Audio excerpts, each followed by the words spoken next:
Ladies and gentlemen, and we are back. This is Piyush and Rajiv again on Rebel Radio India. This is episode 7. This episode is going to be really cool because we will be reviewing the entire year for you.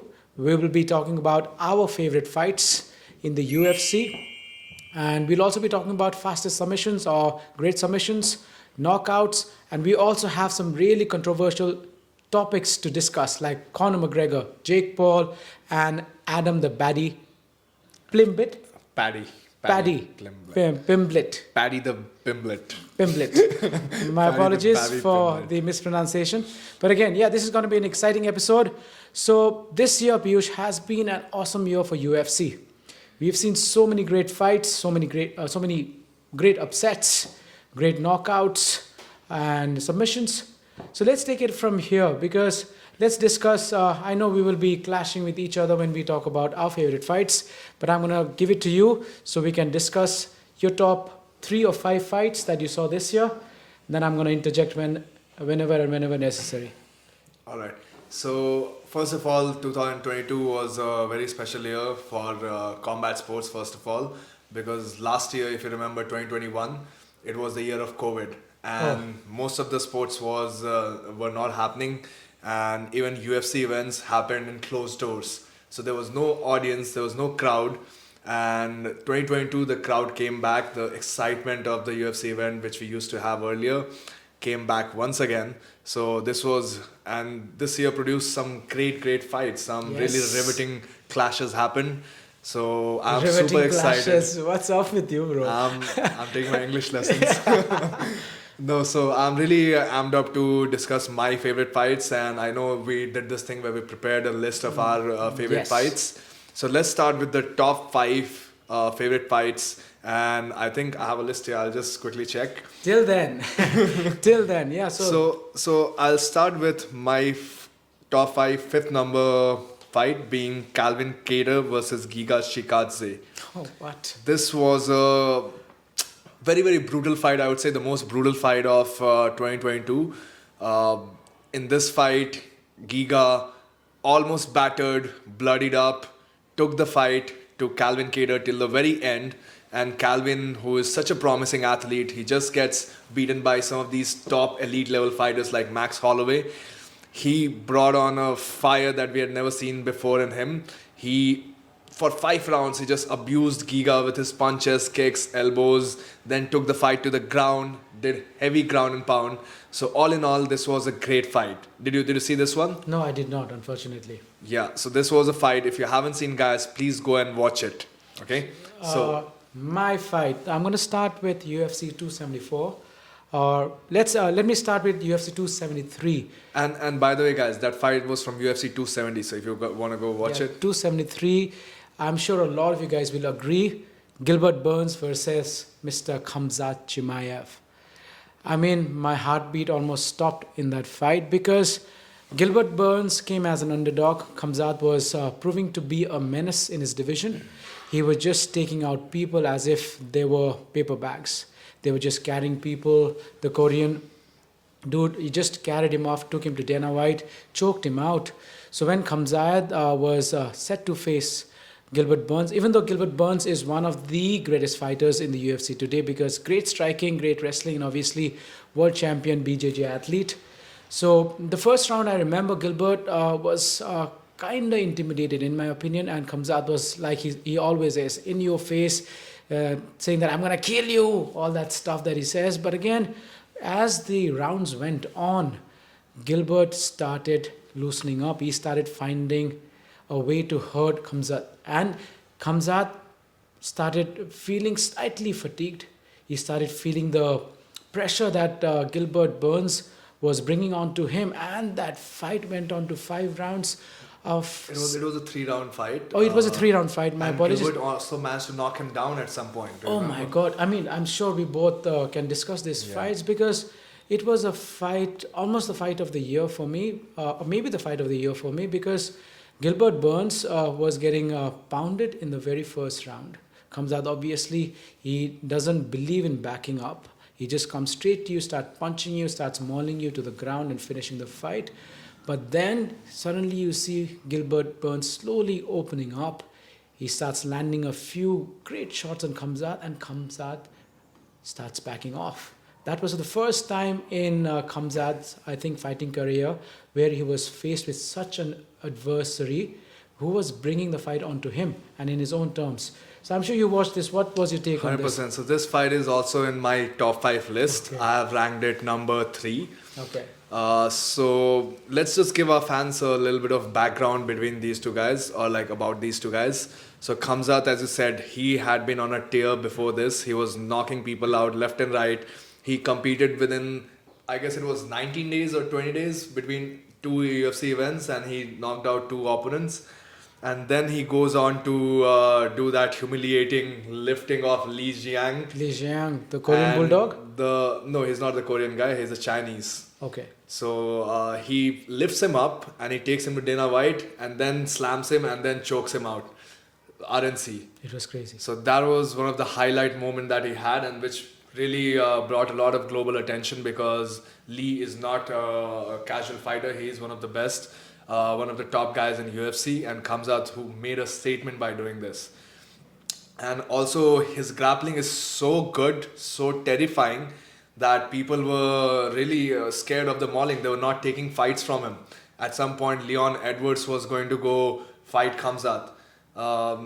After this fight, we can talk about how Khamzat had to match up with Nate Diaz. Yes. Because nobody was willing to take up fights with him. So this fight, Gilbert Burns, was a really important fight into his career, because this was the first time he was going to face like a top 3 opponent in Gilbert Burns, who was a title contender, title challenger previously, having lost to Kamaru Usman. Yes. So Gilbert Burns really brought the fire, really brought the show, which we all expected. And as you said, it was goosebumps all over us when we were watching this fight, right? It's crazy. I only have one more fight which I'll name later that literally almost put me unconscious, because I was terrified. It was as if I was fighting those fights. But yes, Gilbert Burns, I mean, what a fantastic performance. It was definitely the fight of the night, bonus through, if there was ever a voting on fans saying which was the fight of the year for me. So personally, I think it was the fight of the year, UFC 273. And like you said, I just thinking about the fight, because we were reviewing the fight a little early today, just to see if we've missed something. It still brought about chills onto me. It was crazy. But yeah, so this is the hallmark of a great fight, isn't it? That even if you watch it twice or thrice, it will still bring the same chill, same excitement into you. It's like watching a horror movie. You know what's going to happen next. The door's going to creak, boom, there'll be a jump scare. But you still go on watching with squinty eyes, and suddenly you're like, oh, damn. I knew this was going to happen, but still it is. It was still giving us chills when we were reviewing the fights earlier, wasn't it? And it's interesting to note that Khamzat, right after the fight, said he wanted to knock out Gilbert Burns. That's why he was willing to take those risks. But the truth is that he tried to grapple with Gilbert, but Gilbert did a fantastic job of stuffing the takedowns and also made it a dogfight. He did. Sprawled in time. He almost knocked him down twice. He did. So he had Khamzat in all sort of trouble, and Khamzat surviving this. I mean, it could have gone either ways, but Khamzat got the W, and he went on to perform really well after that. Yes, I think so. Yeah, I was not making a list chronologically, but yeah, because this was UFC 273, and UFC 273 is apparently the first fight that I have in my list. So next going forward to the next fight in your list. All right, so this one is Figueiredo versus Brandon Moreno. I don't know how I missed this one. Another classic fight, and this was the third fight between them. They already had 2 previous fights, and this was for the championship, the featherweight championship. I think it was the flyweight championship. My bad. Flyweight championship of the world. And Figueiredo used to be a very, very dominant champion till Brandon Moreno knocks on his door. He gives him his first loss. First fight was a draw, actually. The first fight was a draw. So it goes on to a second fight where Moreno rear naked chokes Figueiredo, who is himself from Brazil. and is expected to have great grappling. But this Mexican man, we remember that promo that he cut where he said, if you want to quote, I may not be a champion today, tomorrow, 1 month from now, but I am going to be a champion. What a quote. yeah. What a quote. So that is for the history books, and he definitely delivered on it. He proved it right by becoming a champion, beating Figueiredo. And this was the third fight. And this was again a very close battle. People said that Moreno got robbed because whenever these close fights Yes. happen, it could go either ways. Especially when it's a championship bout. Yes. Most of the times in these close fights, it goes to the champion, but that's why people were upset about, because the champion lost and Figueiredo won, who was a challenger. But anyways, if you haven't watched it, guys, please go and watch it. It was a great display of wrestling, of grappling, of striking, everything, the whole package. This was one barn burner of a fight. Yes. All right, moving on to your list, Rajit. You've been doing a lot of work, barn burner and all that crap. Okay, anyway, the second fight that I think made it to my top 5 list, or the 5 top fights of 2022, UFC 274, Gaethje versus Oliveira. Okay, Gaethje versus Oliveira. Obviously, Gaethje likes to fight in the pocket.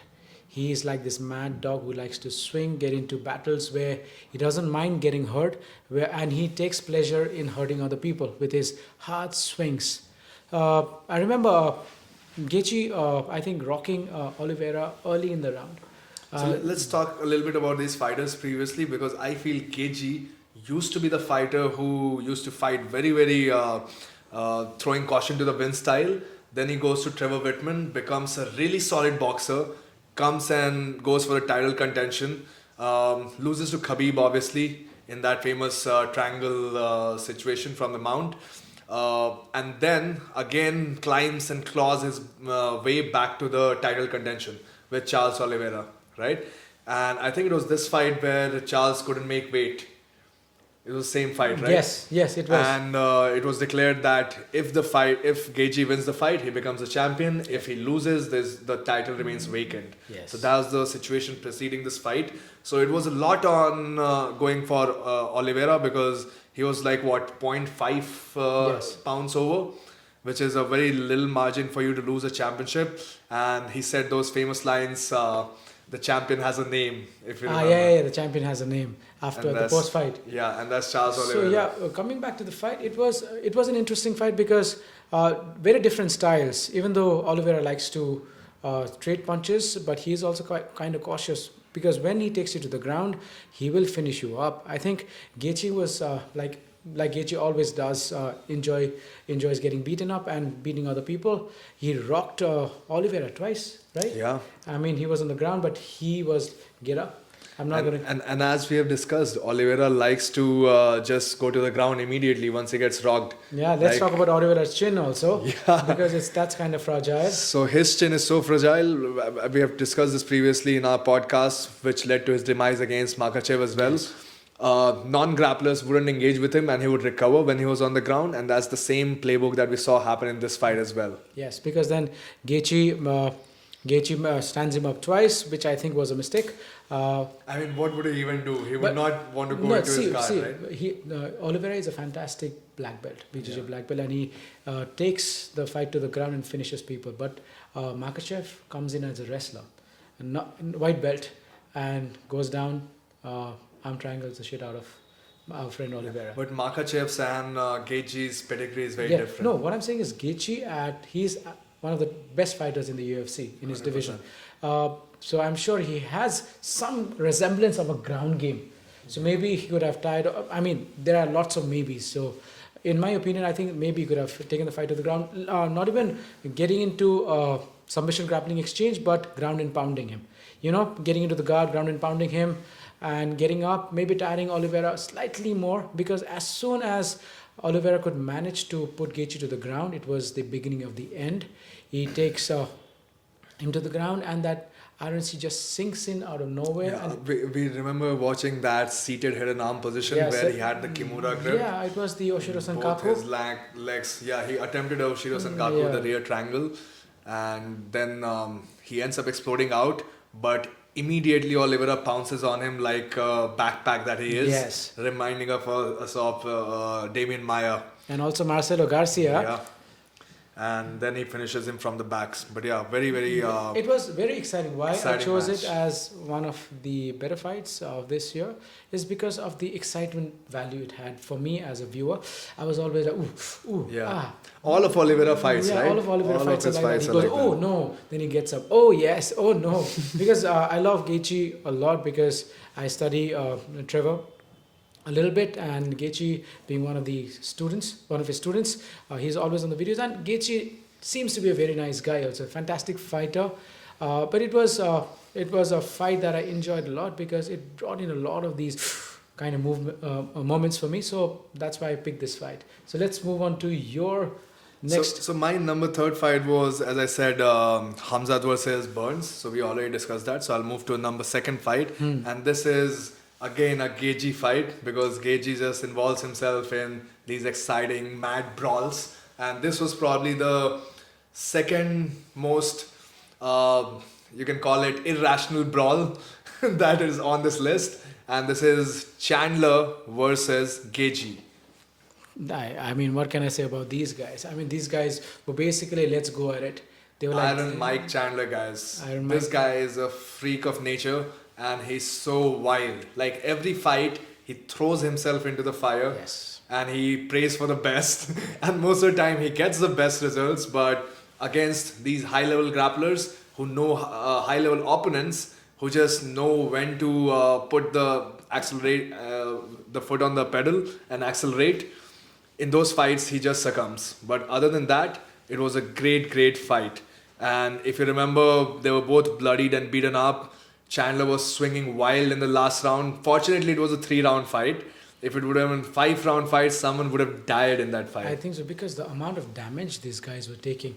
I mean, Gaethje, you've seen when he swings with his right hand, sometimes he falls with because of the kind of momentum he generates. The power that he brings.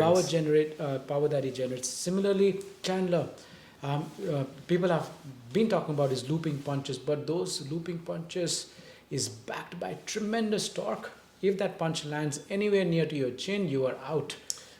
This reminds me of what Dustin Poirier had to say about their last fight, which just happened.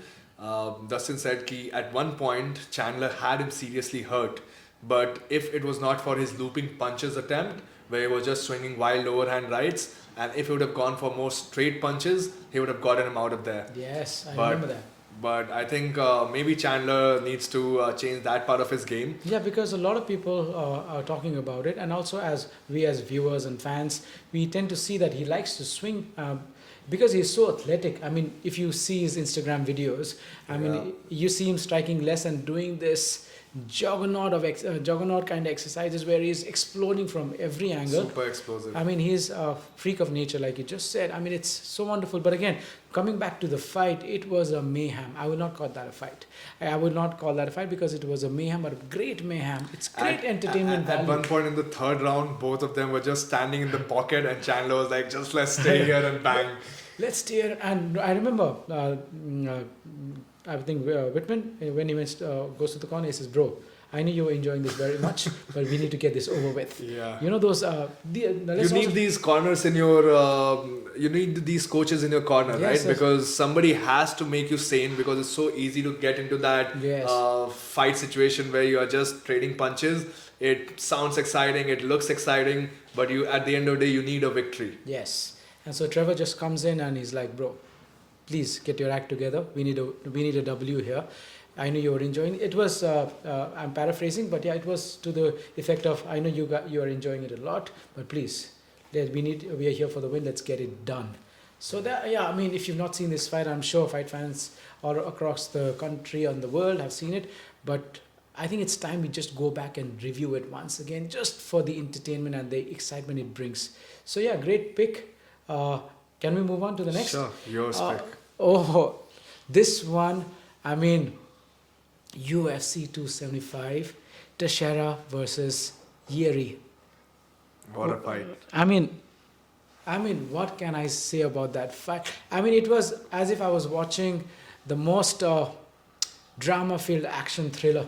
You know, I mean, there were exchanges. At one point of time, somebody's getting rocked. The other point of time, it's the role is being reversed. People are getting knocked. People are getting taken down. And me as a Teixeira fan, I was hoping he would win because he's also a fantastic inspiration for me. He's 43 years old, fighting at top of the elite, with some of the most elite fighters in the world and winning. So what did you think about the fight? I thought so highly of the fight that is my number one fight. so Okay, let's so discuss it now. we Sorry are about that. we are matching at a lot of levels here because obviously these were the best fights that the Yeah. UFC had in 2022. But as I said, our man over here, Teixeira. I was saying Oliveira for some reason. So Glover Teixeira, he is an inspiration for a lot of people all around the world because he's 43, 40 plus, and still trying to fight at the highest level of combat sport that the UFC is. Just that cements a lot of respect that I have for him. Yes. Other than that, the way he fought this fight, because preluding to the fight, people were dubbing it as the striker versus the grappler, where the striker was Yiri versus the grappler being our Glover Teixeira. But it just flipped. The script just flipped in the whole fight. Well, it was a soap opera for me. It was we didn't know what was happening. Again, one of those fights where you're like, what the hell is happening here? Yeah, like Glover was at some point knocking down Yiri, and Yiri at some point was submitting Glover, He did eventually submit. But for this fight, like all the exchanges that happened, the wild, mad rounds, for me the turning point was the fifth round, and I'm sure you'll agree with this because at one point Glover had Yiri rocked against the fence, And how? and all he needed to do was just keep throwing those strikes, but he chooses to go for a guillotine, the most shabbiest move in all of submissions, like RNC, one of the best submissions. Then you have things like arm triangle, everything else that comes, armbar, things like that. Especially any submission that you're taking either from the back or from the mounting Yeah, position. which keeps you slightly in the top position, Yeah. okay, or most of the time in the top position. But this guy chooses the guillotine in the fifth round when everyone is super slippery, they are super sweaty, and what happens next is just very abysmal to talk about because he falls onto the ground and then the guy Yiri recovers for next 2 or 3 minutes on the ground, gets up and ends up taking his back. Yeah, that was just insane. I agree with you completely. I think hopefully we get to see this kind of these bangers of fights soon enough because there have been some really, really upsetting and boring fights which we're not going to talk about and bore you guys. But yeah, can we, you have something else? Yeah, I wanted to add that this is the light heavyweight division, right? And imagine we are getting so many exciting fights right after John Jones left. Oh yeah, what happened if he comes back? Who used to be the king of this division. Yeah. So yeah, let's talk a little bit about John Jones' move to heavyweight also. So what do you think about John coming back this year or next year? It's been. He was the greatest fighter of all time. He still is. Pound for pound, but he's taken a hiatus of about 3 years. Yeah. And the sports has evolved. We have people like Makachev. We have people like Khamzat in the arena, not particularly in his division, but there has been huge tectonic shifts where people are. So Khamzat is trying to fight at 205. Oh, so really? do you think if he comes against John Jones, what is going to happen? Now John Jones is definitely moved on, but with Khamzat and John Jones, because John Jones, one of the most prolific strikers and the most creative strikers I've ever seen. But again, his wrestling skills and his submission skills next to none. Yeah. So that would make an interesting fight. But Khamzat, obviously, we've seen him as a beast, but also we've seen him as a beast that can be tamed by someone like Gilbert Burns. So that will be, another banger of a fight. It could happen really quickly. So here's how I look at this fight. I feel like Khamzat is a modern version of John Jones. I wouldn't say modern or more better version, but just the version that we had right now in the UFC, John Jones. Because let's look at what John used to do and what Khamzat is doing. John used to be a great takedown artist. Khamzat is the same. Absolutely. He used to maul his opponents. Khamzat is doing the same. And he also had great hands. He would knock out people. And Khamzat is also doing the same. Although, as you said, that guys like Gilbert Burns have put a stop to him. But other than that, he's looking virtually unstoppable. If you go to his recent Kevin Holland fight where he just tossed him immediately. Yeah. That was such a great fight. So yeah, Hamzat versus John Jones. I would still take John Jones any other day over any fighter in the world. Yeah. But it would have been a great fight if their timelines would match. If only. But hopefully something happens. The UFC gods listen to your plea, and boom, we have Khamzat versus Catchweight. John Jones getting back. Yeah, Catchweight. Who knows? Yeah, only But again, we can hope. on that note, we're going to take a short break. We'll be back in just a second. All right, so this brings us to the final top 5 list, and this is for Rajiv because I already mentioned my top 5. So Rajiv, which is the last fight on top of your list, or maybe in your list as you? UFC 275, Zhang Weili versus Joanna Jędrzejczyk. You really rehearsed that, didn't you? No, I've written it down. So it's I mean, it was not for the first time they had met. Why I love this fight because the previous fight, UFC 248, I have to talk about it because for me that is the greatest fight of all time. Yeah, how these guys met for the first time and these guys were exchanging. I mean, definitely both Hall of Famers. Joanna obviously will be a Hall of Famer. Weili also is in the process of hopefully becoming a Hall of Famer. But Weili this is the fight, champion of women's division right now. right now, yes. But at that time, she had met Joanna at UFC 248. So she had busted. Remember that? What was it? Hematoma. Hematoma. She had given Joanna a huge Tumor on the front of the tumor head. or a blob on her forehead, and that looked went to the ugly. judges because it lasted all 5 rounds, and Weili walked out as the new champ. I think the winner. No, she didn't walk out as the champion. Or maybe No, she was not a champion. No, she was not a champion. Then Weili goes on to lose 2 back-to-back fights against Rose. Then she comes back to UFC 275 with a vengeance. Then she meets her early adversary in Joanna again. And this fight was not prolific as some of the fights we talked about, like Teixeira and Yeri, and also Gilbert Burns and Khamzat. But the significance of this fight was after the post-fight, I think Zhang, if I may take liberties to say it, that she put Joanna into retirement. She forced her to retirement because other than everything else, like both elite athletes fighting against each other, the first round was fantastic. Second round, this time though, our friend Zhang, she brought in a lot of wrestling. She was taking Joanna down, which Joanna, as we know, doesn't have a lot of answers to. But the spinning back fist of that 1-2 counter just put Joanna face planting on the canvas. And after face planting, she gets up and she just puts her gloves there. That's why, because of the significance and not so much for the entertainment value that it brought to me, but also because of the history that it had. It has to be my number 1 pick for 2022. But if you have to ask me what's my number 1 pick of all-time greatest fights, from the time I've been watching MMA and UFC, it has to be the 248 fight between these 2 great athletes. Oh, Weili versus that fight as the best of all time. best of all time for me, because especially that fight also brought women MMA to the forefront.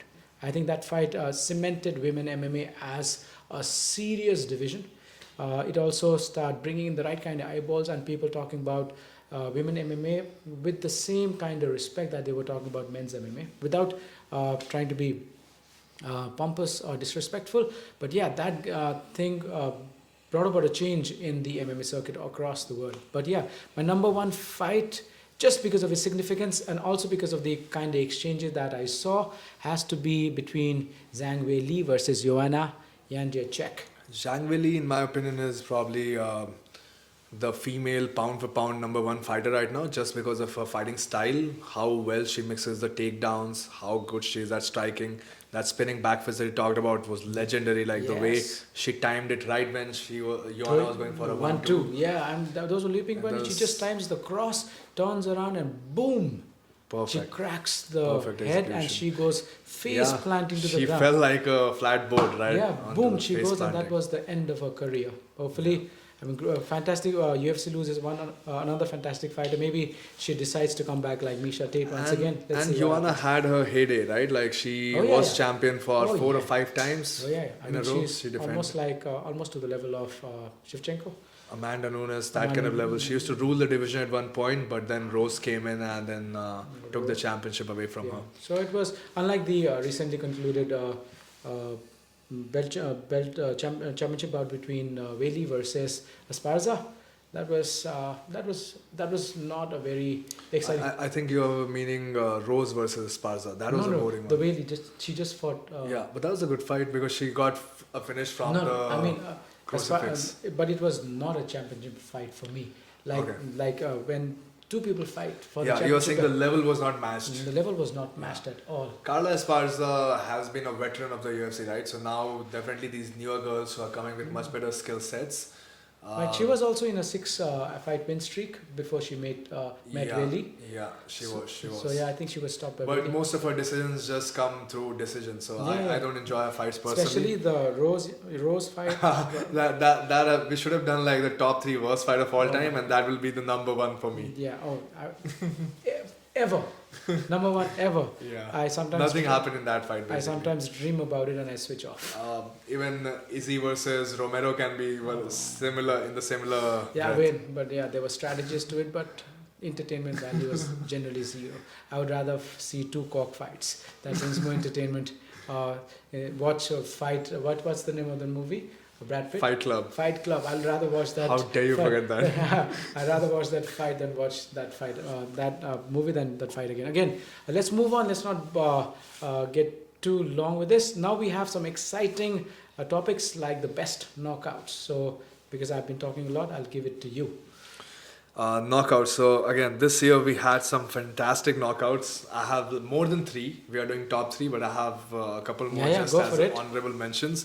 So I'll start with the latest one, which saw a legend depart. As you said, Zhang Weili spinning back fisted Joanna out of the UFC. Similarly, in this one, Chris Keterej, I don't know how to pronounce his last name. He's a Mexican, probably. I don't know. But he flying kneed our favorite or one of the favorite UFC fighters of all time, Frankie Edgar. Oh yeah, that was sad to see. And that was a very, very sad moment for me personally because Frankie Edgar was at one point of time lightweight champion of the world. Legend. A legend of the sport. And back to back, he took 2 knockouts. Even in his last fight, he got a flying, it was probably a front kick knockout. And in this one, he took a flying knee.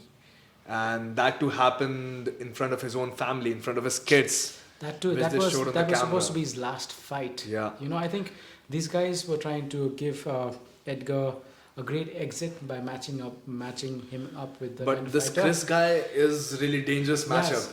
I mean, I think that's what they thought, to give Frankie Edgar the respect and the exit that he deserves. But it proves to be absolutely wrong because first round, that flying knee from hell just puts him to. And Chris was so Sleep. precise. Like throughout, yeah. his striking looked super sharp. Even in the last fight that he had, I remember he did a spinning back fist knockout. So that I've not guy seen is that just fight. producing highlight reels out of highlight reels. Yeah, so I think these creative strikers are the people to watch because you don't know how to prepare for these fights. Yeah.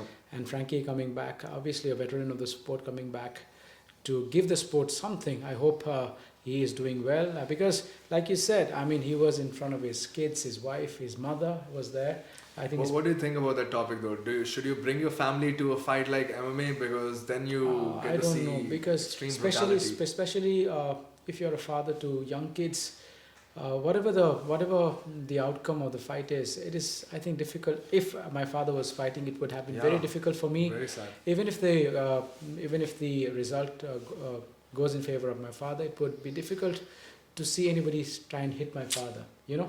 So I don't know if it's a good or a bad decision, but yeah, in this case, I think it was definitely a bad decision because if it's let's not go, I don't want to go to the extent of calling it traumatic, but it leaves a very bad taste, a very bad memory for the kids. But again, 100%. who are we to discuss that? But that's our Yeah, personal that's his opinion. own personal opinion decision. But yeah, my personal opinion is not the kids. The wife is totally fine, Yeah, but the kids, especially if they're young, yeah, it's just leave them out.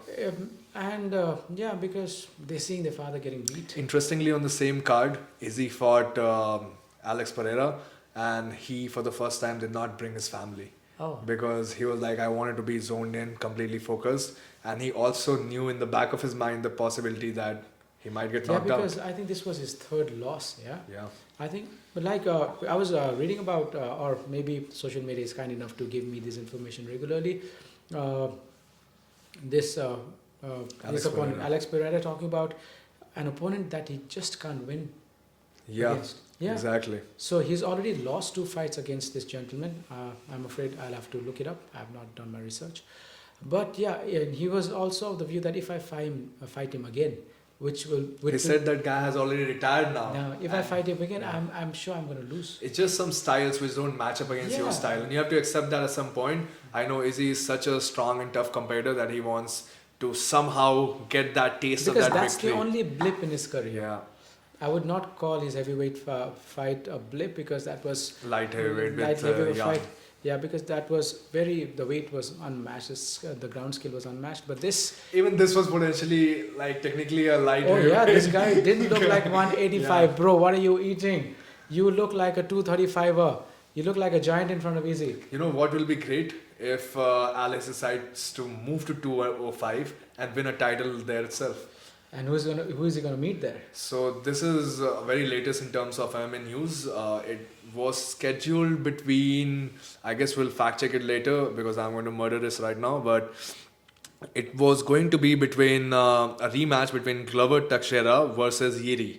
But Yiri suffered some sort of injury in the fight camp and he pulled out last minute. So it was supposed to be it was supposed to be Glover versus Jan Blachowicz. But then Jan couldn't make it, or Glover didn't want that fight at such short notice. So they pitched Mohammad Anklev. I don't know if it's Mohammad at the beginning, but it's Anklev. He's again a very, very tough customer.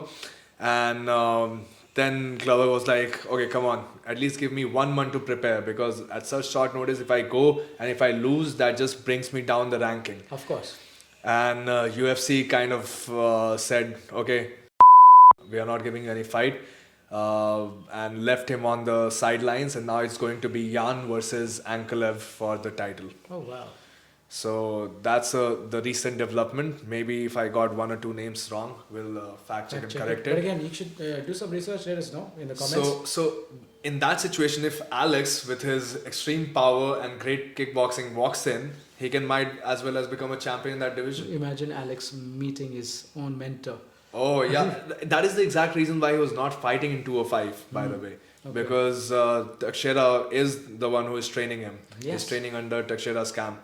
So now that Teixeira is out of the title contention, maybe he becomes vengeful. He's like, okay, now my student will take over from here. Maybe. And Teixeira is no small shakes. I think he's proven more than once that he is a man of action. He can bring the fight to you and maul you. Yeah. So I think UFC decides a lot of things, but I think it's his prerogative or not. We will discuss that later. But again, ladies and gentlemen, these are our picks so far. If you agree with us, just comment. If you do not agree with us, comment. Or you can also mention some of the fights that we missed or you thought was absolutely brilliant in the year 2022. Sorry, I interrupted. No, I was going to ask you, what's your top 3 KO? Oh, yeah. First has to be obviously Joanna versus Zhang Weili. That's one of my picks too. We just discussed it about 5 minutes ago. The spinning back fist just face planted Joanna out of UFC. Yeah. So she landed on another planet, obviously. That's why she just decided to leave the canvas. But I think it was a great decision because she's been fighting for a long time. But again, I digress. So yeah, first round, great for Weili again. She's mauling, she's taking Joanna to the ground and doing the ground and pound. And second round, but again, Joanna being Joanna, just settles her hair, comes back really, really strong. Weili starts backing up to the cage. Joanna starts moving forward. Weili throws one punch. Joanna counters with a jab and a cross. She times the cross so perfectly, Weili, and turns around with a spinning back fist that lands perfectly on the chin. And that was all over. That was good night for Joanna. Yeah, she went I think in that fight, she was completely outclassed right from the beginning because Weili was just taking her down at will, Yes. doing some nasty ground and pound to her. So she was already in the back of her mind. She knew, okay, this is over. I don't like UFC anymore. I don't like competing at the highest level. And then once that spinning back fist came, it was. She's also not very young. She's about 34, 35. Yeah. And I think at that juncture in her life, she's concentrating on her family now. We've checked up on her on Instagram and other social media channels. I think it was a good decision, and also it's good to say goodbye at the right time, because Some people hold on for too long. yeah, because this sport is very brutal. Yeah. It is not for the faint-hearted. She has proven more than once that she is one of the elite athletes in this division, and I think it was an exit, but unfortunately it was Whaley who just face planted her to upside down. And interesting that you mentioned the topic that people don't quit when they need to quit. Yeah. And Joanna made the right choice, because I was listening to, I shared it on my Instagram as well, Tyson Fury talked to Ariel Helwani, Tyson Fury being the heavyweight champion of the world, boxer. And he said that, I don't know if I'll ever quit this, because that's all I know what I do. And this is like so addictive that I cannot imagine a life without boxing. So if the heavyweight champion of the world is saying that, who has accomplished everything in the sport, has taken a lot of damage as well, obviously in the heavyweight boxing. So you never know how fighters' life turn after a point when they don't call it quits when they need to. Because it is a dangerous sport. But like everything else, let's say if you are deep sea diving, that is dangerous too. But you'll have to do it for maybe just the rush of it. Or what do you do otherwise? Tyson Fury sitting and playing video games. Maybe he's not the Conor McGregor, where he has bigger businesses to deal with. But again, we as viewers, it is kind of brutal. And especially all these people who are in their mid-30s, I think they should call it quits when they can, because I'm sure they have already made a ton of money. Otherwise, we end up seeing our heroes or the legends become just another washed-up fighter, like we saw happen at the end of BJ Penn's career. BJ Penn career, even Frankie Edgar. Bro. Frankie Edgar, that's the latest one. I mean, we've seen these guys. Even Jose Aldo didn't go out in a good note. There was a time when Jose Aldo's name brought shivers down people's spine. 100%. After McGregor knocked him out, he was on a downward spiral. I think Aldo's career is before McGregor and after McGregor. I agree with you 100%. That's how his career span. Let's move on to your second knockout.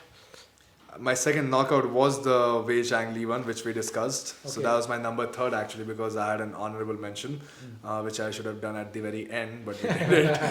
It's okay. In the People beginning. don't mind. It's fine. All right, so my number second is once again the freak of nature, as I call him, Michael Chandler. Ferguson, don't tell me. Front kicks, Ferguson out of the shadow realm. So much for my second number. Yeah, So so the- we yeah, again matched there. Because I think it is just what it is. Everything is available. We've been watching together. You've been watching it at home. I've been I'm watching. 100% sure. I'm willing to bet that our number one is also same. We'll not say it right Oh now, my but God, I I hope think not. it is. There's Oh no yeah, other choice. it has to be the There's same. no other choice. Everyone in the planet will agree with our Yes, number one choice. but I think we're just jogging your memories, taking you back to, in this case, UFC Memory lane. 274, Michael Chandler versus Tony Ferguson.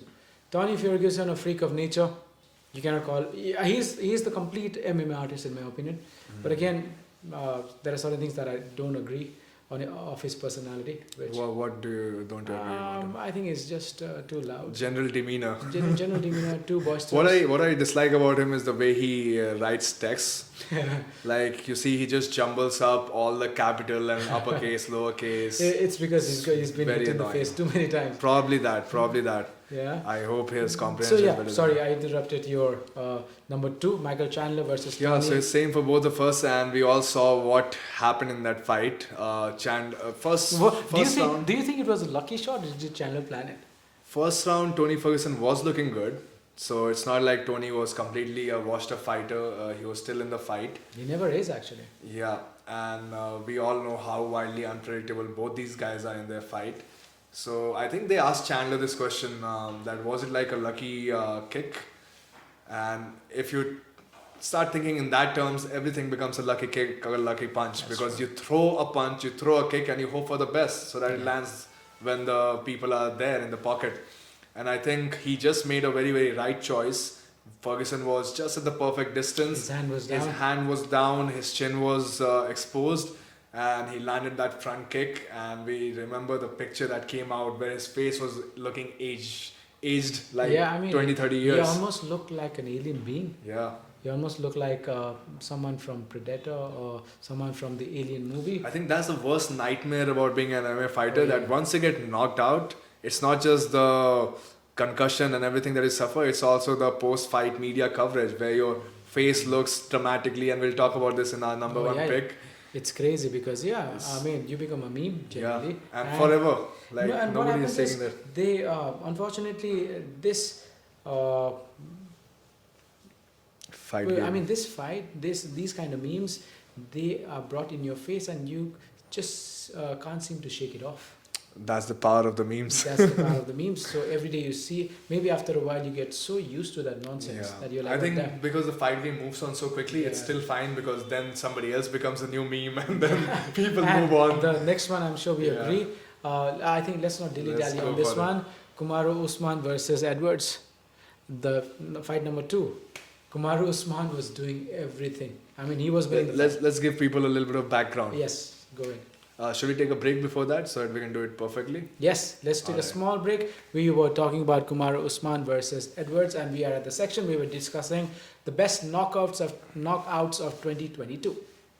All right, ladies and germs, we are back. You said jumps? Yes, sorry, ladies and gentlemen, we're trying to still keep it civil. Okay, so we were talking about our number one pick for the best knockout of 2022, and It's a mutual one for it's both a mutual of us. one, I think, and understand quite Universal understandable. pick. Universal pick. Usman versus Edward too. So there has been a lot of beef between these two guys. So there's a huge prelude to it. So Piyush is gonna go. Yes, so it all started from the first fight where Usman at that time was another up and comer, as was Edwards. And this happened like, I guess, 5 to 6 years ago when they Long both time were very new into the UFC. And that time, Usman really dominated because he had world class wrestling. Leon Edwards is known to be an extremely skilled striker since the very first fight that he had. And they both fought, and as it is usually in a grappler versus striker clash, the grappler usually dominates the fight if it goes to the ground, and that's what exactly Kamaru Usman did throughout that 3 rounds of a fight, and he won.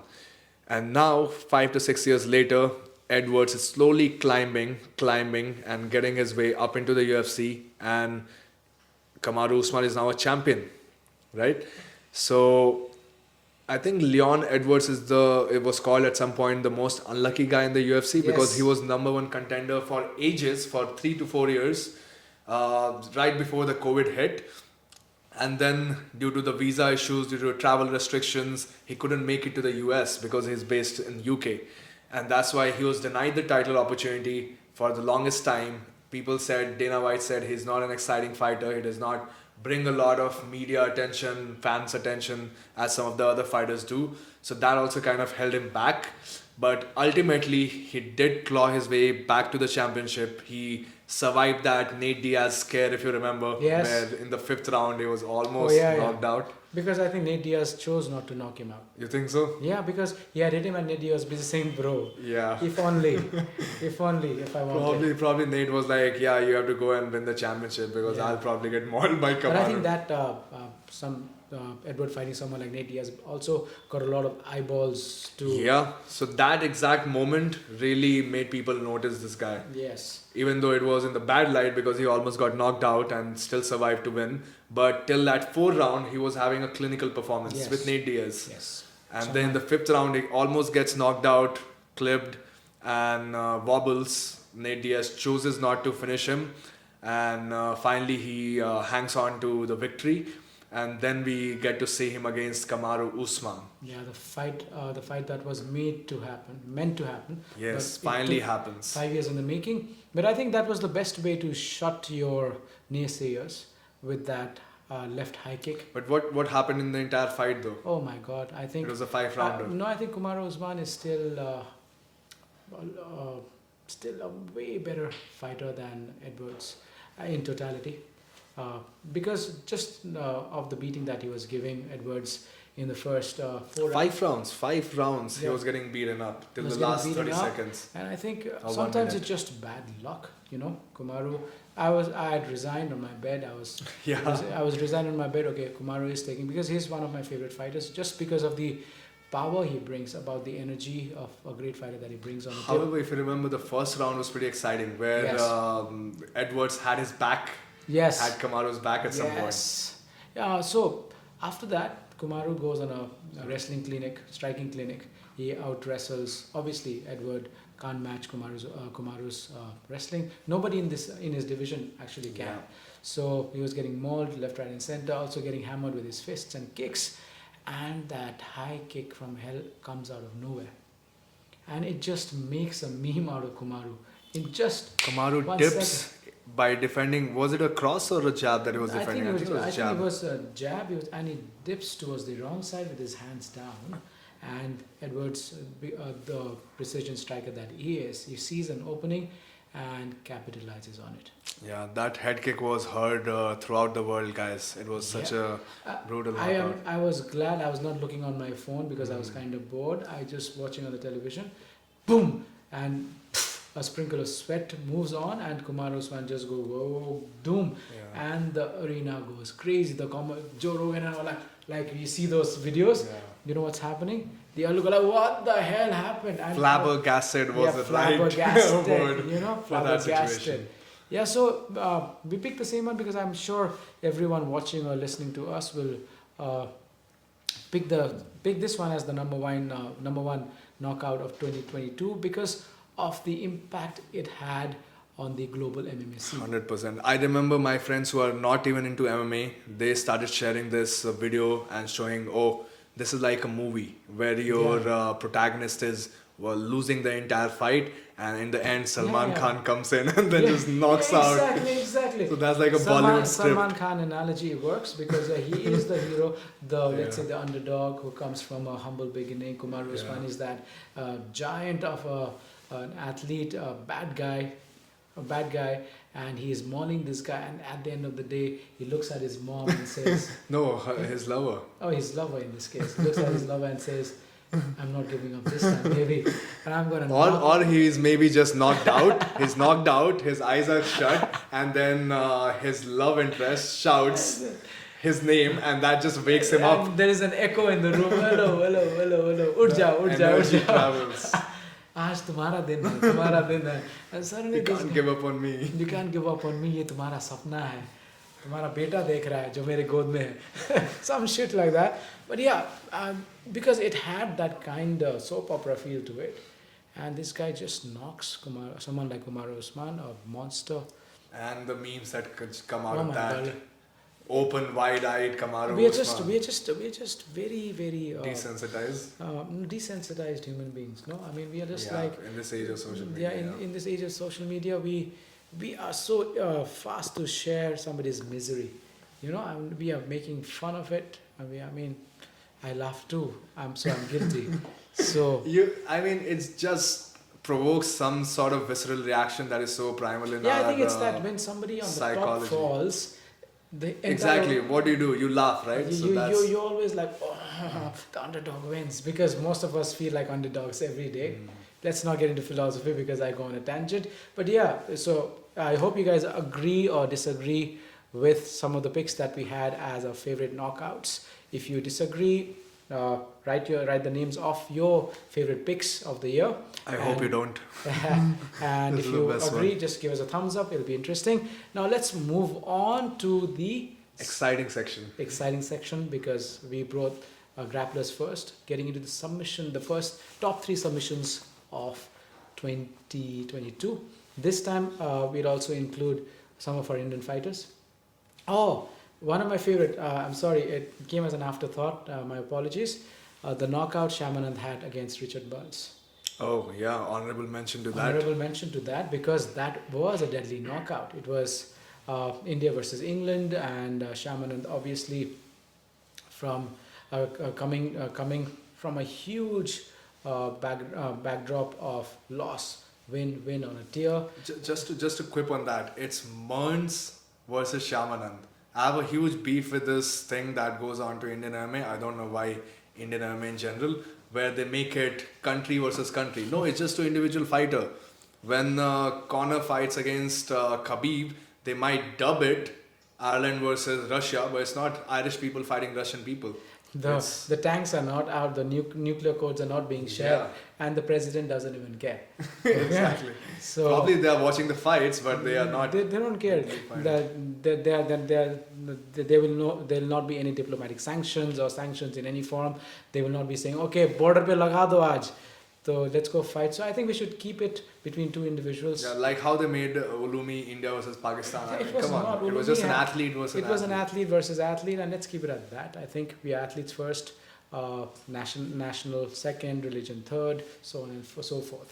So yeah, good point, Piyush. So yeah, Shamanand and Richard Mons, great knockout in the recently concluded MFN 10. Moving on to our favorite subject, submissions. The submission artist. Top three. I don't have a honorable mention for this, so I'll directly enter the main one. So for me, the number 3 would be Charles Oliveira versus Justin Gaethje. We have already discussed this, so I don't want to harp on it too much.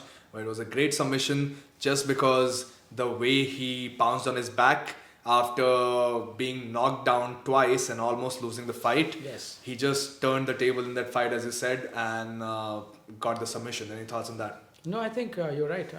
We've already discussed the way it is. I mean, it's almost like a loop machine is playing Oliveira's game. He gets rocked down. Then he takes someone to the ground, takes the back, and chokes him out. Yes. It was clinical precision, beautiful RNC. Like we've discussed, RNC is a great way to take someone out, unless and until you are someone like Nate Diaz that I'm going to talk about. Nate Diaz taking out Tony Ferguson. Let's talk about it. Let's talk about it because that was one of my picks. Ferguson versus Nate Diaz, obviously two legends on the verge of retirement. Nate Diaz is already out of the UFC, and Ferguson, I think, is on the. He should be out because he has lost now 4 fights in a row. Too many times. I think he should get into WWE or something. It'll be interesting to have him there. Ferguson fans, don't kick my butt. So yeah, it was just that guillotine, very low percentage in an MMA scenario, but it was beautifully. Obviously. But what was different about this one was that he went with the high risk variation of it. If you don't know high risk variation, guys, you can Should be follow learning us, and we will show you a few variations. We will be doing some tutorials on it. So high risk variations. Like I said, he just went to a high risk variation. Very difficult to roll out of it, especially if you have your elbows connected, or even very difficult to roll out of it because that's the last ditch effort when you are getting stuck in somebody's tight guillotine. So Nate Diaz just wraps his hands, and the boa constrictor that he is. This PPV was very interesting, by the way. We should mention that because earlier Nate Diaz was scheduled to fight Hamzat. Oh yes. And I was scared to death. Being a Diaz fan, we know what Hamzat is capable that of. That would not have been a good exit for our friend Nate That Diaz. would have been a bad exit, but fortunately the MMA gods aligned everything perfectly. Dana White. Yeah. I don't think Dana White did it because Dana White actually wanted Nate Diaz to fight Hamzat and him losing out on the next contract because it was a battle where Dana White was trying to get Nate to resign, and Nate was like, I have better prospects outside in boxing, in WWE, somewhere else where I'll get paid better for my brand. Yeah, because Nate Diaz has been fighting for the longest time. Yeah. I don't think he is interested in getting hammered. And you know how Nate Diaz fights. One punch on his face and his... Because I think those... what are those called? Scar tissues. Yeah. Scar tissues are there. Somebody touches him and he's bleeding all over the place. So yeah, cut the story short. That was one of my favorite submissions because I like to play the guillotine game, and to see someone at that level get a guillotine on someone like Tony Ferguson, it was interesting. And for that reason, it's one of the top submissions for me of 2022. My second submission is also from the same card, and it is also from the same guy who was scheduled to fight Nate Diaz. That's Khamzat Chimaev versus Kevin Holland. Oh. So what I like about this submission was that Khamzat took him down, and once he latched onto that Dars, first of all, Holland, who is primarily a striker, couldn't throw a punch in this fight. And this is a close a common thread that we have been seeing in all of Hamzat's fight. That most of the time, if they are even a little bit outmatched, Hamzat does not allow you to throw a strike on him. Yeah, he was untouched. Yeah. Nobody could even... Before Gilbert Burns, I don't think there were more than 2 strikes landed on him. One. I think it was one. That's I remember staggering.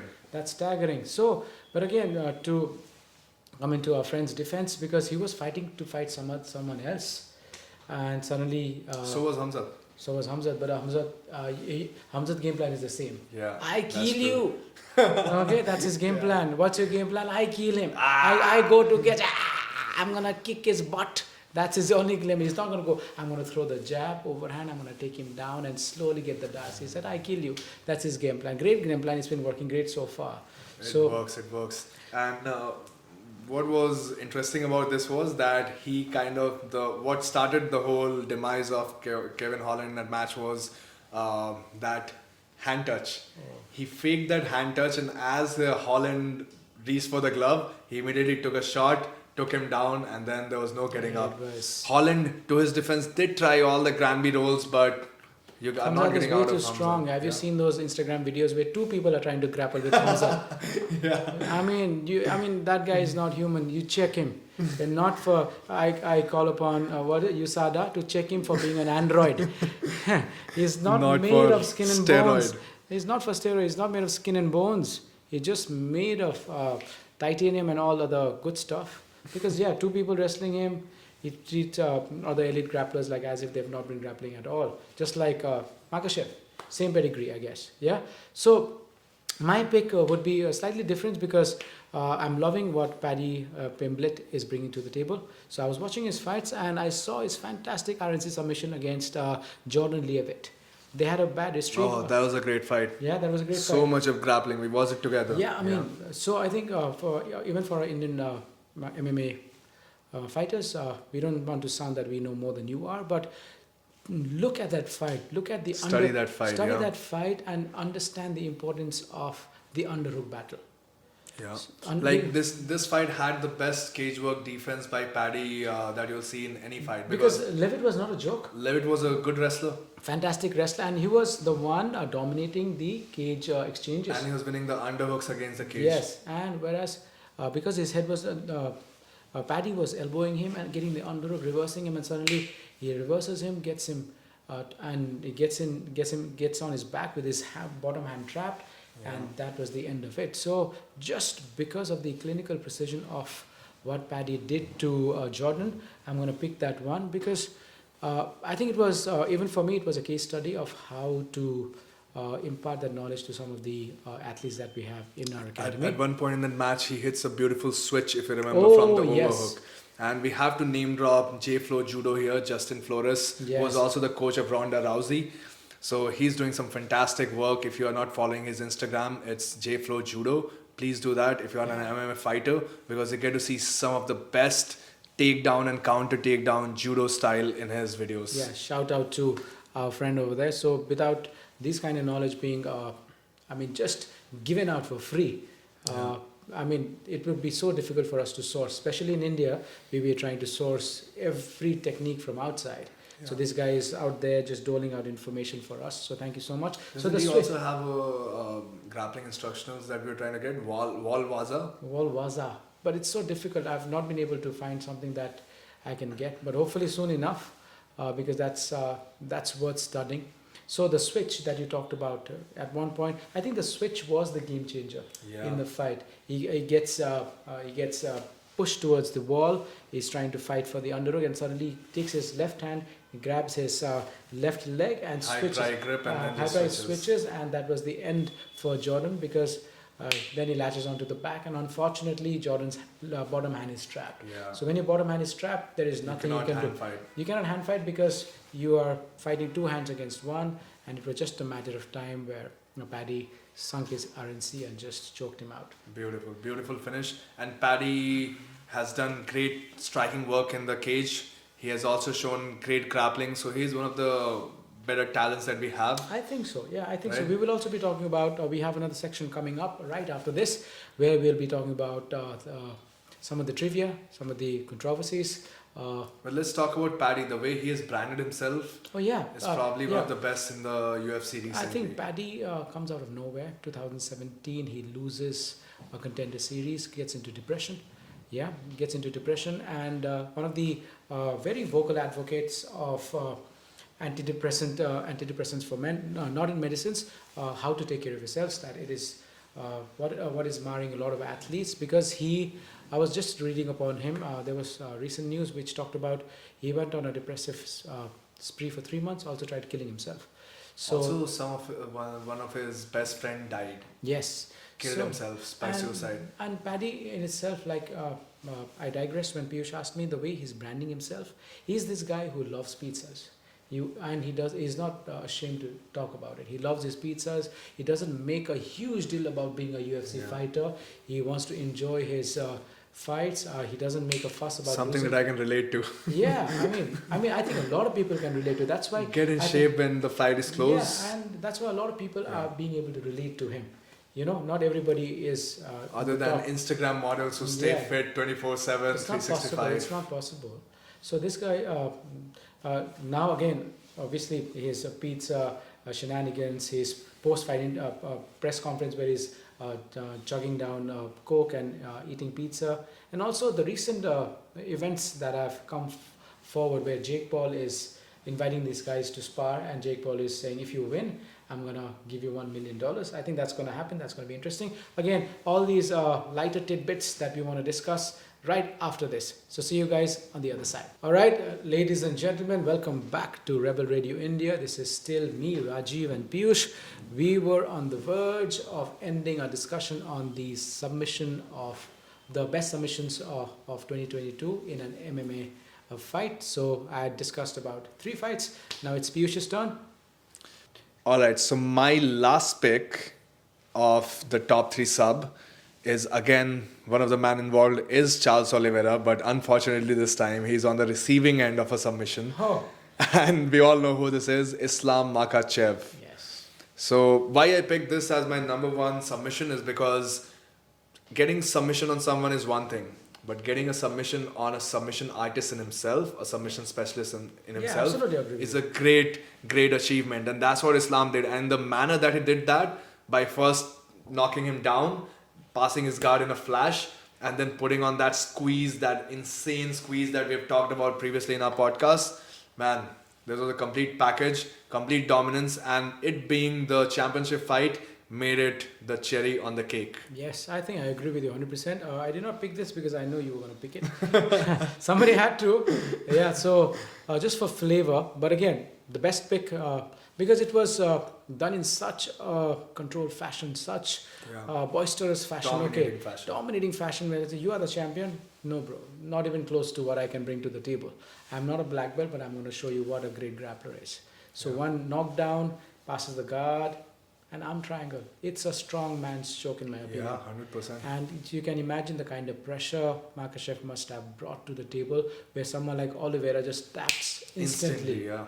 So yeah, great picks. I think you guys are having fun listening to us or looking up this podcast on YouTube. If you're having fun, do let us know by giving us a thumbs up. Also do subscribe to our channels and also, what is that?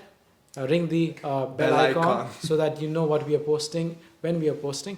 All right, so this brings us to the last bit of a podcast where we'll be talking about a few trivias, some controversial news, the latest news from across from around the world related to mixed martial arts. So the first person that we're going to talk about is the one and only Mr. Conor McGregor. What is happening with him? Always in the news, Conor McGregor. Fights or good or bad reason, he's always in the news. Yeah. So that's a great point that we'll bring up when we talk a little bit about fighters branding themselves, because Conor McGregor's brand never dies. It's like the East India Company of MMA. The sun never sets. Whoever is fighting Conor McGregor is always on the news, and I think it says even if you say about something against Conor McGregor, you're on the news. Just look at Anthony Smith. He just tweeted about Conor being on PD, and probably Anthony Smith has received more media attention than he's ever received fighting. Exactly. Yeah. So Anthony Smith called him out on the steroid thing, right? So let's talk about that for a bit, because Conor McGregor is looking huge, massive. He's looking like a British bulldog. He's looking like he's in a different weight class, 200 plus pounds right Easy, now. easy. And we saw him fight at 165, 155, the lightweight. He also used to fight at 145, 145, featherweight. and apparently he's put on about 15 kgs, not pounds, of muscle.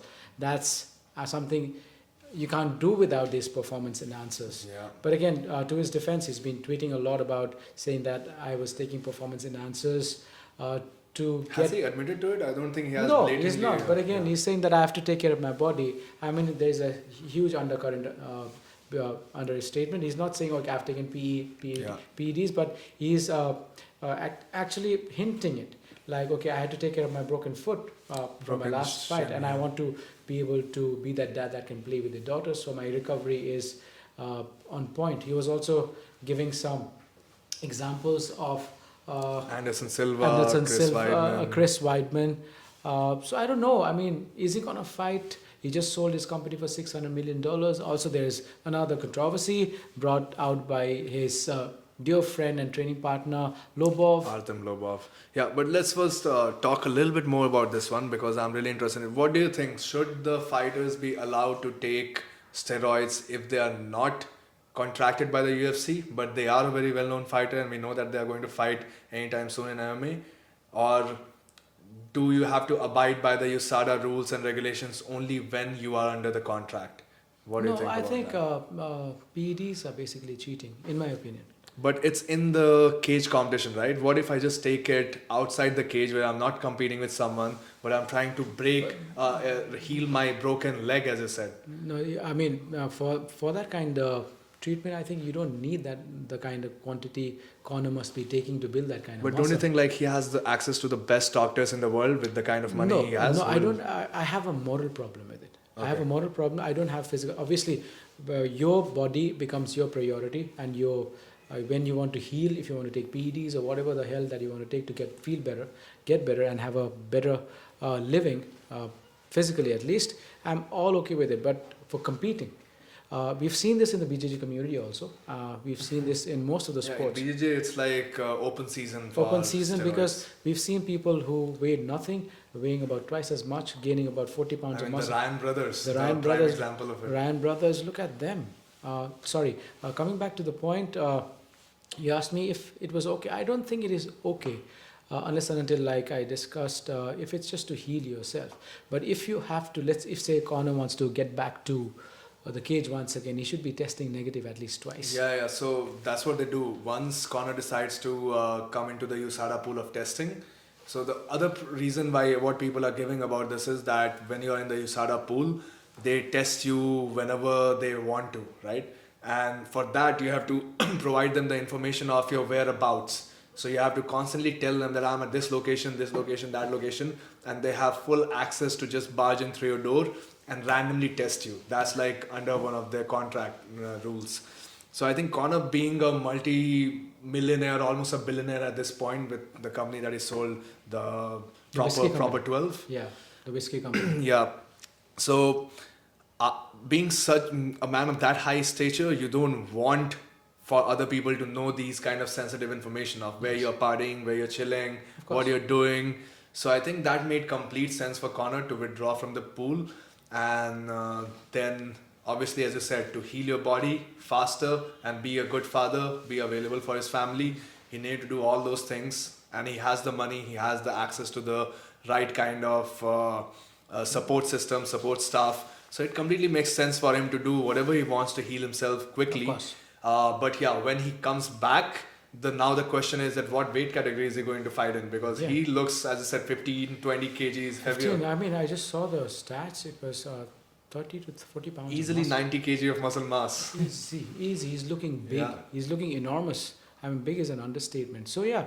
Without his beard, he looks younger as well. It just looks different. It just looks funny, different. But yeah, I don't know. Especially in all competition sports, people have to adhere to certain norms. Otherwise, imagine some of our MMA fighters going abroad and fighting. I mean, they will not stand a chance, even if they are there on talent, just because they don't have the right kind of facilities to give them a full cycle of let's say PED, which is especially in these promotions like One Championship, Bellator, where Bellator, they are not Brave. affiliated to USADA, Brave, other one. So definitely, if you are a clean fighter, it's a huge, you can say, a disadvantage. Bro. disadvantage or odds stacked against Because you. your recovery time, your training time also increases. Yes, 100%. I mean, This is what people don't understand who don't fight. That steroid just does not make you look good aesthetically, but they also enhance your recovery time because Yes. of which you can train twice as more as me now. Of course. And at the end of the day, who's going to win? If I'm going to train twice as more as you, or you who just trains for about 2 hours? Rajiv, are you on steroids? I was on chicken steroids. No, unfortunately not. Because you just train equal to us, which does not make sense. He's 40 plus One. year old, 41. So no, I think Hey. I've taken care of my body. I eat clean. A lot of people ask me these questions, but I wish. I think our last AMA that we did, somebody asked how to strength train and Yeah, grip I strength. think So I have been lifting for quite a while, but more than lifting, I'm focusing a lot of what I put inside my body. So I don't clean nutrition. you clean mean. nutrition. I say no to sugar. I'm also understanding the importance of sound sleep, which I was struggling for the longest time. So for athletes who are training for more than 2 to 3 hours or 4 hours a day, 8 hours of sleep. If you're not getting 8 hours of sleep, you cannot be an athlete. You cannot be. Of course, you can be an average athlete or above average athlete. But You if won't you're be at your peak performance. no, you cannot. You cannot. Just try not sleeping for 2 days in a row. Coming back to a question, so yeah, strength definitely. I think people, whenever I'm rolling with them or doing something that is physical with people, they call it the old man strength. But I don't think that's true. I train more than most of the kids would ever dream of training. I lift, I run, I grapple, I drill a lot. I also do a lot of striking arts. And plus, with us, now with you, Yeah. we're doing a lot of judo, and I never take a break. So that's the only reason I think I'm strong. I'm not saying I'm the best at what I do, but yeah, strength is something that helps me with everything that I do. But again, what keeps me going is the right kind of mindset, because I'm surrounded by the right kind of people. I don't have stress as my friend. Second, I always treat my body right. I do not waste it by putting in junk. It's not that I don't enjoy my ice creams. I've begun to enjoy this ice cream from Goa that I've just found. So I indulge that, but once in 15 days, I stay away from sugar.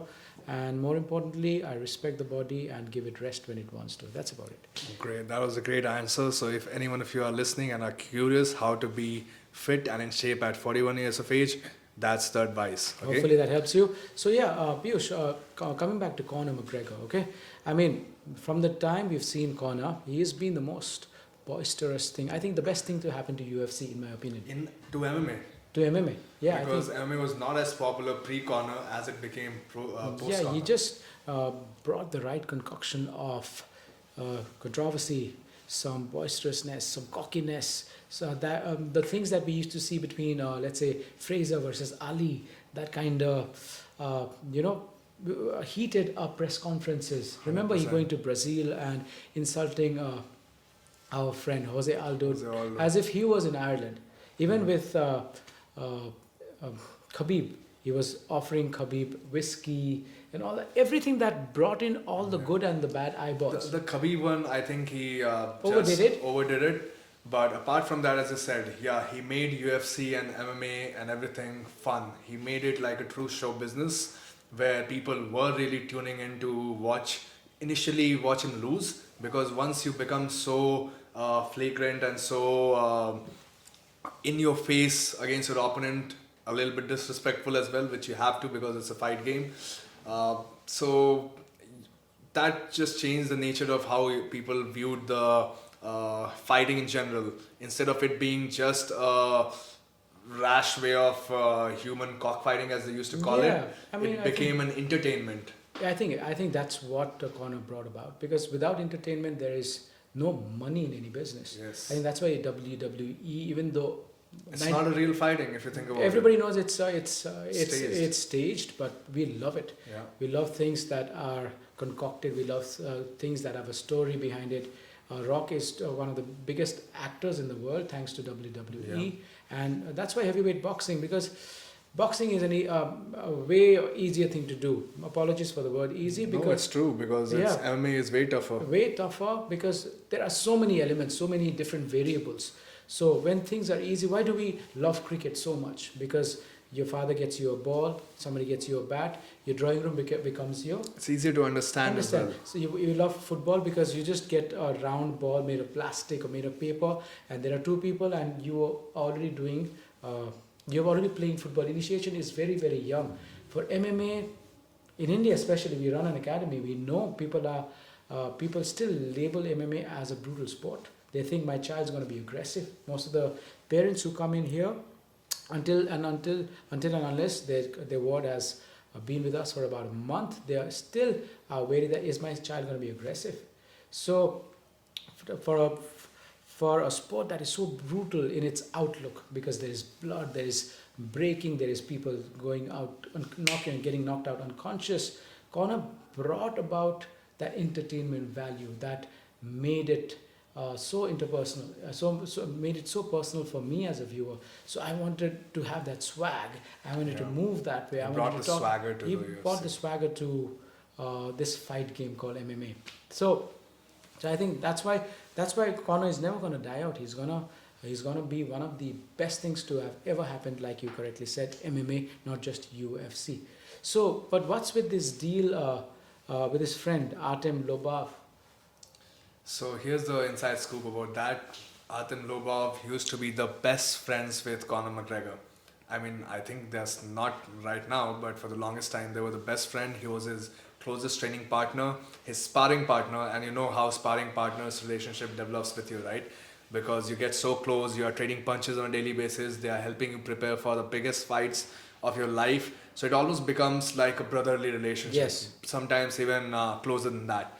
So in this case, Lobov was the exact reason why Conor started that whole rivalry with Khabib, which bit him in the back later on. But in this case, Lobov claims that he actually gave the idea for the proper 12 to Conor McGregor, and Conor promised him some sort of percentage or stake, but I don't think it wasn't written, and that's his whole plea that, okay, I'm going to sue you now because this was all my idea. You just took it and ran with it because you had the funds, and now it became a multi-million-dollar business which you sell for $600 million. So where is my piece of the pie? So what do you think about it from a business perspective? If nothing is written on paper, you don't have shit. Exactly. Yeah, I could tell a lot of things. I could say Jeff Bezos and me, he had adopted me as his son.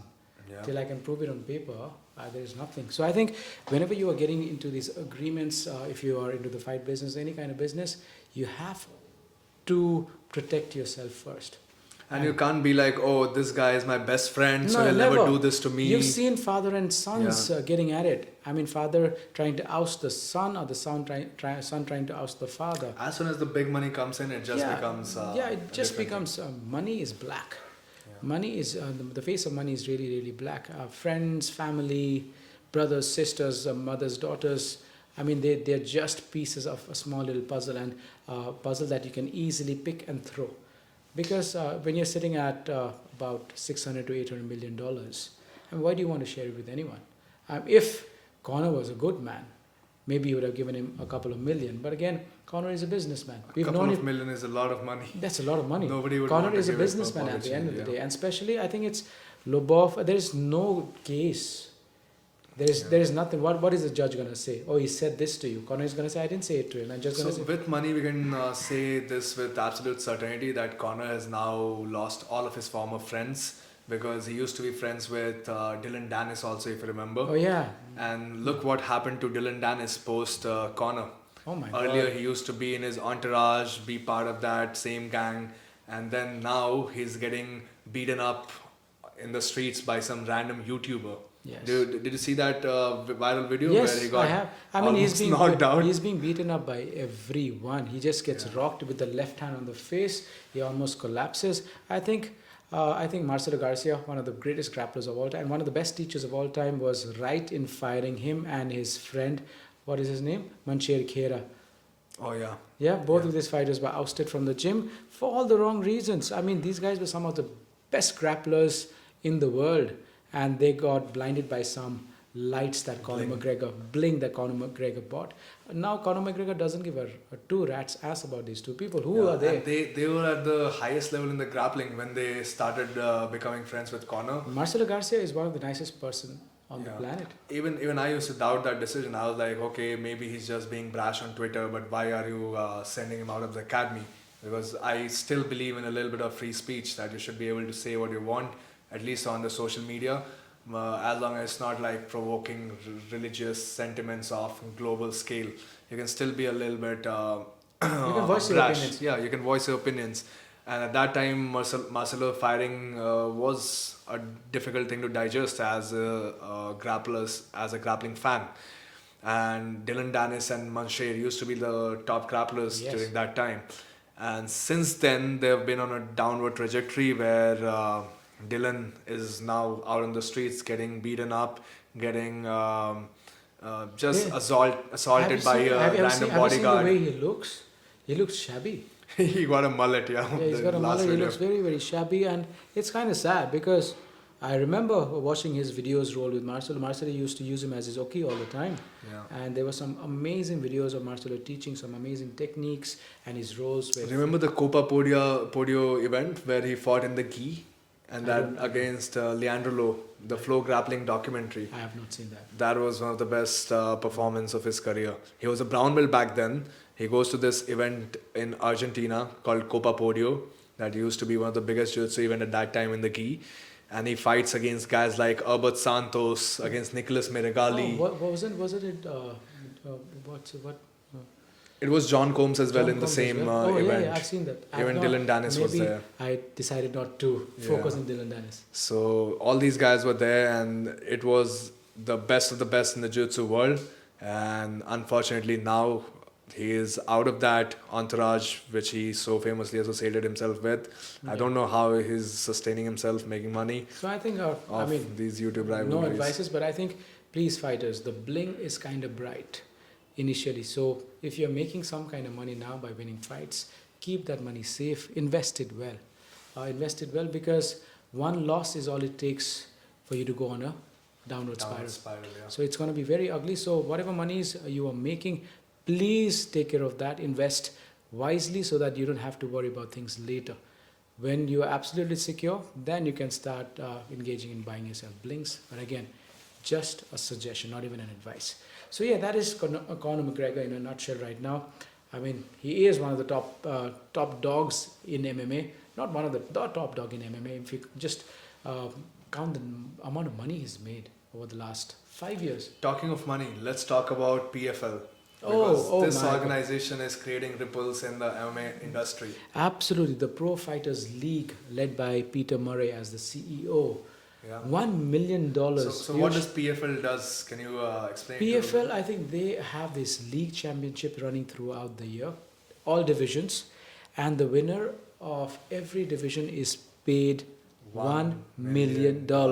If you don't understand how much $1 million is in terms of Indian rupees, it's 8.2 crore rupees at today's market value. And that's what I think the top shelf UFC fighters get paid once they become really, really sought after. Otherwise people are fighting for as little as $5,000, $10,000. $10,000, yeah. I mean, the last fight, if those data are to be believed, Easy got 2 million, Pereira got $560,000. $1,000, yeah. So After having a legacy career in kickboxing yes. and fighting in the title contention. So what is? Are they? They're also on ESPN. Yeah. They started in 2018 and they have already completed 5 years now. They are the only promotion apart from UFC on the ESPN, and ESPN Yes. is the global sports market head. Yes. So I think it's crazy the kind of concepts that are being brought about. I think this is something that we can do in India. I think what do you think? I mean, for me, this is the best way to get the right kind of people in the MMA circuit by giving out not as much as $1 million, but about 1 crore rupees. Imagine. Yeah. 5 to 6 divisions, 4 divisions in the guys, 1 division, or 1 or 2 We women just division. need the right investors. Yeah, right investors, 7 crore rupees at stake. and you run this pay-per-view kind of soap opera on television, Tournament, yeah. or even an OTT format. If you think this kind of thing is going to work and MMA is going to be as big as kabaddi or even kho or wrestling, let us know what do you think, because I think it is a I mean, brilliant. outside of India, it already is. It's just time that in India, it just takes over. Unfortunately, as a our sport. Indian fighters are not making as much. Yeah. I know, because the only promotion that is paying the fighters great salaries or good salaries is MFN, and MFN happen twice or thrice a year. And we don't know how good though. It's not $1 million good. It's not $1 million, definitely not $1 million, but that's not 1 crore is, that's not even close to it, because 1 crore you can have a set career. You can just retire after You that. can retire. I Yeah. mean, it's a pleasant life. It's not a luxurious life, but trust me, from where our fighters come from, it's a pleasant life. So I think it's a great a way to promote the sport and also get the right kind of eyeballs. So yeah, if anyone's interested and if you have deep pockets, we would Please contact us. we would like to explore that opportunity, because I think it's a great way to build the MMA circuit in the country. Obviously, it involves bags and bags of money, but if you have what it takes, and if you are really a big MMA fan, if you have deep pockets, get in touch with us.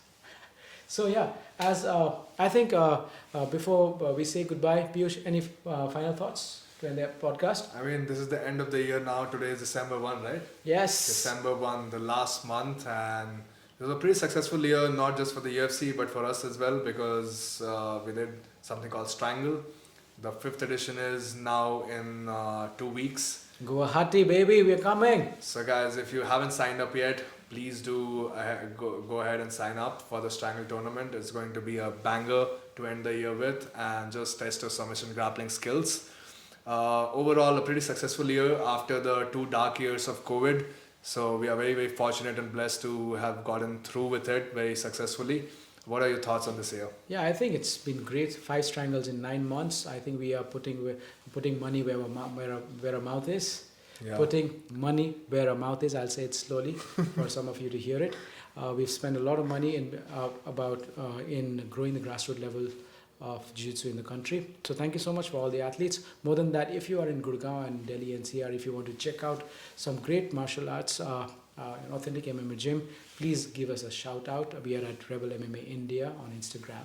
You can also check out our website at rebelmmaindia.org. Other than that, we are having a ball doing this podcast, me and Piyush. Thank you for all the love that you've showed so far. We want to keep doing this so that we can help build this community that is so dear to both of us. If you have any questions, topics that you want us discussed, please feel free to let us know through our Instagram handle. That is Rebel Radio India. We'll be more than happy to talk on that topic. Until next time, it's me and Piyush saying a big goodbye. Thank you, guys. Peace out, guys. Thank you so much. Subscribe, share, Done. and all that good stuff. Bye.